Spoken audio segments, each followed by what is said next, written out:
Big boss के हर एक season में कोई ना कोई कंटेस्टेंट ऐसा ज़रूर आता है जिसे हम याद रखने की कोशिश करते हैं। उसकी रिजेम्बलेंस हम किसी ना किसी एक्स कंटेस्टेंट से लगाने लगते हैं या किसी ना किसी ऐसे अपने पहचान वाले से लगाने लगते हैं जिससे उसकी पर्सनालिटी थोड़ी बहुत मैच खाती है। अब जब मैं थोड़ी बहुत पर्सनालिटी मैच खाने की बात कर रहा हूँ तो आप थोड़ी बहुत ही समझिए।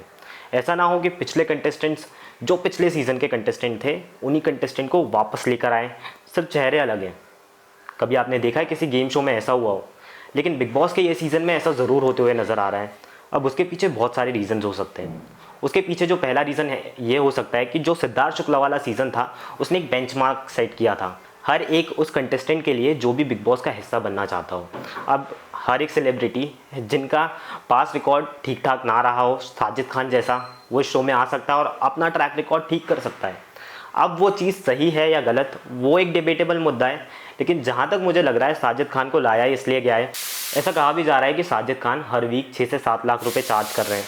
अब सोचने वाली बात यह है कि अगर साजिद खान 5 से 6 लाख रुपए अपनी खुद की इमेज सुधारने के लिए चार्ज कर रहे हैं तो सोचिए वो जब अपनी असलियत में होते होंगे तब किस तरीके से उन्होंने खेल दिखाए होंगे।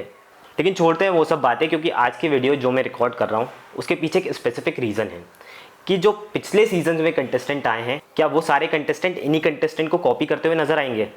सोचने वाली बात है ना।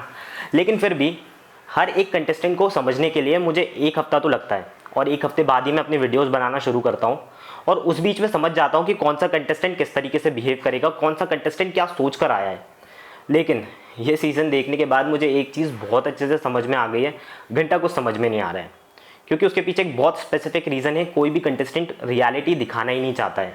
अब उन कंटेस्टेंट में भी कुछ कंटेस्टेंट ऐसे हैं जो कि रियल दिख रहे हैं, मैं मानता हूँ आपकी बात, लेकिन आप खुद सोचिए कि आपको सारे कंटेस्टेंट एक ही सिनेरियो पे फिट बैठते हुए नज़र आ रहे हैं। अगर हाँ तो मेरे कमेंट सेक्शन में आके बताना पड़ेगा आपको, क्योंकि अगर आप ये वीडियो देख रहे हो तो कमेंट सेक्शन आप ही के लिए है। आप वीडियो देख के जाओ तो कमेंट सेक्शन में ज़रूर अपनी राय रख के जाना। फिलहाल मैं हर एक कंटेस्टेंट के बारे में कुछ ना कुछ डिटेल्स आपको बताने की कोशिश करूँगा उसके गेम प्ले को लेकर, क्योंकि एक दो हफ्ते हो चुके हैं और इस बीच में हर एक कंटेस्टेंट का गेम समझ में आ जाता है। लेकिन अभी तक मुझे किसी भी कंटेस्टेंट का गेम समझ में नहीं आया है। जितनी भी राय मैं दे रहा हूँ ये मेरी अपनी पर्सनल राय है। तो मैं शुरू करूँगा सुम्बुल तौकीर से। अब भाई जब सुम्बुल की एंट्री हुई थी ना, उन्होंने रोने से स्टार्ट किया था और ऐसा लग रहा है कि रोते रोते ही वो इस पूरे सीज़न को कंटिन्यू करने वाली है। हालांकि बहुत दूर तक जाते हुए मुझे नज़र तो आ रही है, लेकिन फिर भी उसके पीछे एक डिबेटेबल मुद्दा ये उन्होंने खड़ा कर दिया है कि सिर्फ रोते रोते क्या आप इस सीज़न को जीतना चाहती हैं। हाँ, मैं मानता हूँ कि आपको लगता है कि उनकी फ़ैन फॉलोइंग बहुत बड़ी है, उनकी फ़ैन फॉलोइंग वोट करेगी।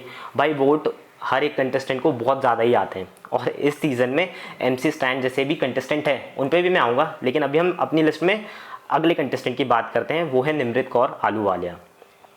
अब निमृत कौर की जब एंट्री हुई थी ना, मैं बहुत ज़्यादा एक्साइटेड था, क्योंकि कहीं ना कहीं मुझे ऐसा लग रहा था उनकी पर्सनालिटी को देख के कि ये बहुत ज़्यादा एग्रेशन से खेलेंगी, अपने स्टैंड को रखने की कोशिश करेंगी और अपने स्टैंड को जब वो रखने की कोशिश करेंगी तो अपनी बात भी मनवाने की पूरी तरीके से कोशिश करेंगी। लेकिन कहीं भी ये नज़र नहीं आया, क्योंकि जब वो कैप्टन बनी, कैप्टन बनने के बाद उन्होंने सबसे पहला स्टैंड लिया क्या? कुछ नहीं। अगर आपको कोई स्टैंड याद है तो मुझे ज़रूर बताएं। उन्होंने लड़ने की कोशिश करी और लड़ने की जब भी वो जिस भी कंटेस्टेंट से कोशिश कर रही थी, कंटेस्टेंट उन पे भारी ही पड़ते हुए नज़र आ रहा था। अगर आप लोग भी इस बात से सहमत हैं तो प्लीज़ मेरे कमेंट सेक्शन में आके बताएं। अब आगे हम नेक्स्ट कंटेस्टेंट की बात करते हैं, प्रियंका चौधरी की। अब भाई देखो, प्रियंका चौधरी की जब एंट्री हुई थी तभी मुझे डाउट था कि ये कंटेस्टेंट किस तरीके से खेल के दिखाएगा, क्योंकि इनका खेल तो कुछ है नहीं। कैमरे पे आती हैं, थोड़ा बहुत दिखती हैं, जितने कैमरेज हैं घर में वो उनको अगर दिखाने की भी कोशिश करते हैं तो क्या ही दिखा पाते हैं, क्योंकि उनका कुछ कंटेंट तो है नहीं। हालांकि वो बहुत स्ट्रांग प्लेयर हैं, अपने ओपिनियन भी बहुत स्ट्रांगली रखने की कोशिश करती हैं, मैं इस बात को मानता हूँ। लेकिन जो वो ओपिनियन रखने की कोशिश करती है उसे कोई भी समझने की कोशिश नहीं करता है। अब जैसे जब आप टीवी पे देखते होंगे उस पॉइंट ऑफ व्यू से भी प्रियंका चौधरी बोलती सही है, लेकिन क्या आप इंप्रेस होते हो? अगर आप इंप्रेस हो रहे हो तो अच्छी बात है, लेकिन अभी तक मैं इंप्रेस नहीं हो पाया हूँ।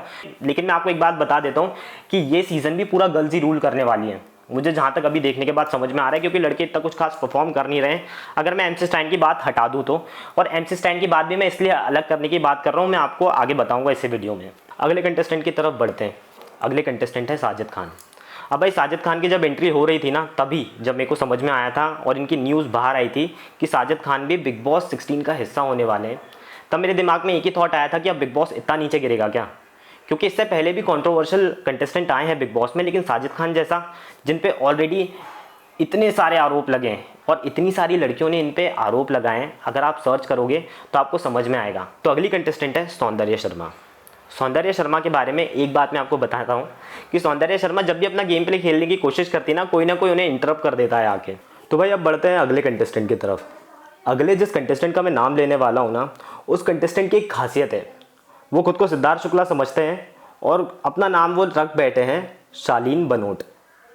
भाई खुद को सिद्धार्थ शुक्ला समझ रहे हो, सिद्धार्थ शुक्ला की पर्सनालिटी को अगर आप परफेक्टली कॉपी करना चाहते हो ना, तो उसके लिए आपको सबसे पहले सच्चाई रखना बहुत ज़्यादा ज़रूरी है। अगर एक इंसान, एक शख्स को आपसे प्यार हो गया है तो उस प्यार को समझना भी ज़रूरी है और उस प्यार की रिस्पेक्ट करना भी ज़रूरी है, ना कि उसकी डिसरिस्पेक्ट करना।